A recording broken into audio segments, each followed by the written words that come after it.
Several new laws are taking effect today. Among some of those, a legal redefinition of gender, cardiac arrest response in schools, immigration enforcement, and a law aimed at protecting police officers from civil or criminal lawsuits is where we start. Welcome to Fox 54 News at 6. I'm Kanisha Dees. Back the Blue Law is part of a litany of legislation that took effect today, and it's aimed at adding additional legal protection for police officers. It's a change that has several in the community saying officers are already afforded enough protection. Fox 54's Caleb Aguayo investigates.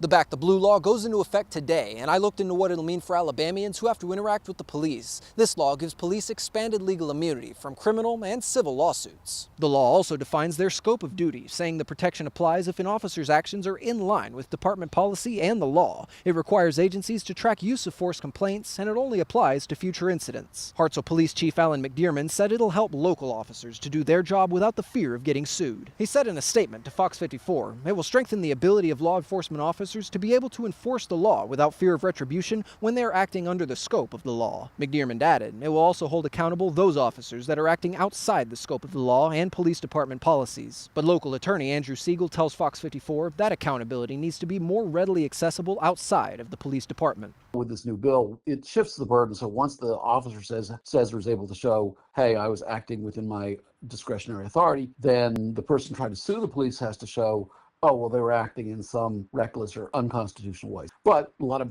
minority communities, particularly, but poor people, other people who have interactions with the police, feel like it's removing some of their protections and giving police more protection than they already need. Chief McDearman also said that the Hartselle Police Department regularly monitors and reprimands employees when they fail to meet department standards. But legal advocates say that all law enforcement needs third-party accountability. In Huntsville, I'm Caleb Aguayo, Fox 54 News.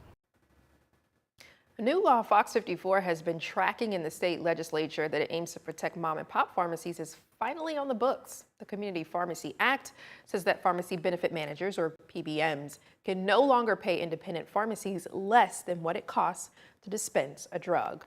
They now have to pay the same rate as Medicaid. The law was passed back in April and combats the closures of numerous community pharmacies. And here's a look from earlier today at the U.S. Space and Rocket Center, a little clue as to what we'll talk about later this evening. But I will say the sky is beautiful, beautiful day to be out there. Let's bring in Fox 54 Weather Impact Chief Meteorologist Jordan Dressman. We saw quite a bit of cloud cover there, and it's officially October. Jordan, can we expect some fall temps at all?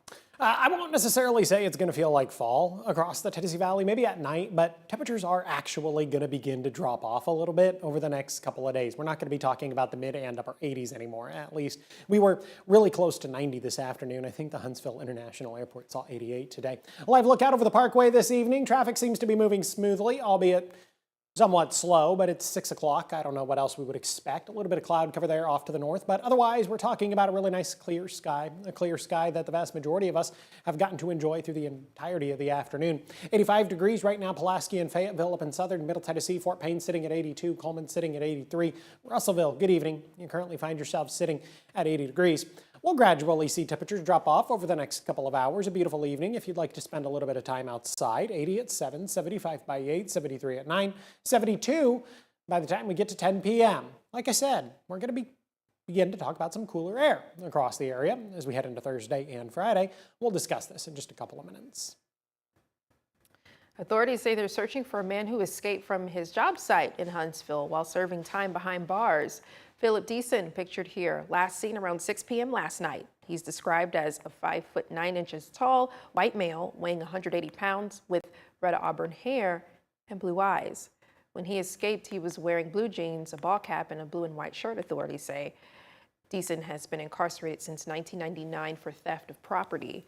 Authorities urge anyone who may have any information on Deason's whereabouts to contact law enforcement or contact the ADOC at 1-800-831-8825.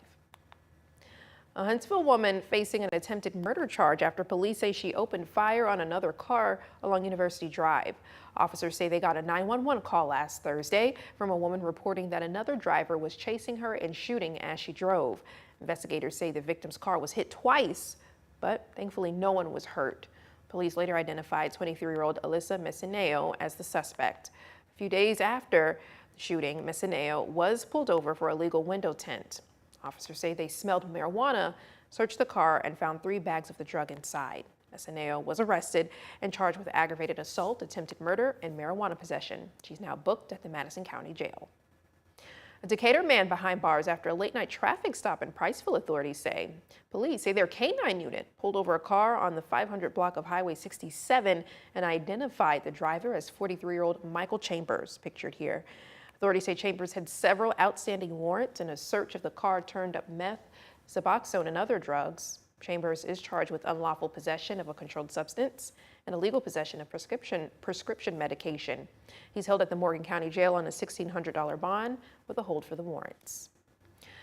Officers say they responded this morning to a serious crash on Douglas Road near Highway 53. The head-on collision, they say, left both drivers with serious injuries, and according to HPD, one vehicle was stopped in traffic when another drifted into the opposite lane and struck it. The case is under investigation by HPD's Traffic Homicide Unit. Authorities say drug use may have been a factor, and charges are pending toxicology results. Redstone Arsenal says most key operations are staying open during the federal government shutdown, though some support services may scale back if it continues. All gates are operating normally, and routine police, fire, and guard services remain fully manned, though some administrative work may be delayed. The One Stop ID Card Center is open Monday through Thursday. Family programs, gyms, childcare, restaurants, golf, and bowling remain available. Army Community Services closed. Fox Army Health Center, commissary, and exchange stores are running normally, though some services may see reduced hours if staffing drops. Any additional changes depend on how long it lasts. Redstone Federal Credit Union is stepping in to help members impacted by the government shutdown. The credit union offering low-interest relief loans up to $5,000 with no payments required for the first 60 days. Members can also defer one loan payment through its Skip-a-Pay program. Both federal employees and government contractors affected by the shutdown are eligible. Redstone says certified financial counselors are also available to help members manage their budgets during the shutdown. Local nonprofit One Gen Away is helping federal employees and their families affected by the shutdown. The nonprofit will be giving out free boxes of groceries, no questions asked. Organizers say details on distribution sites and schedules will be announced after preparations are complete. According to the federal labor data, more than 21,000 federal workers are employed in the Huntsville area, with more than 17,000 living in the city. One Gen Away is also calling on local businesses, churches, and volunteers to help support the effort through donations and service. A federal judge in Alabama has blocked key parts of a controversial firearms rule, siding with the NRA and 2 local collectors. The ruling says the ATF went beyond its authority last year by redefining who needs a dealer's license. The NRA argued that the rule would have made hobbyists felons just for trading or selling guns for their personal collections. The court's injunction protects NRA members from enforcement while broader legal challenges continue. Though the case was filed here in Alabama's Northern District, the ruling has nationwide impact. Marshall County Schools faculty and students are mourning the loss of a classmate. The district announced that 19-year-old Jackson Guffey passed away on Monday at his home. Students at Kate Duncan Smith DAR school were released early today so they could attend Guffey's funeral.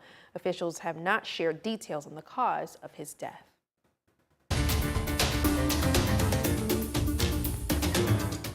Alabama Department of Revenue officials are warning residents about a rise in fraudulent text messages claiming to be from the agency. The messages falsely say a refund request has been approved and try to collect personal and financial information. Officials urge people not to click links, respond to the messages, or provide any personal information. The department emphasizes that it does not send text messages requesting personal or financial details.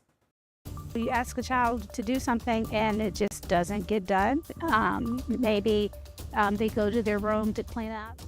A look at how to spot the signs for ADHD. We hear from the experts. Your Wellness Wednesday is coming up. And a unique experience for space campers traveling from across the country and even around the world. We get to hear from them. Stay with us.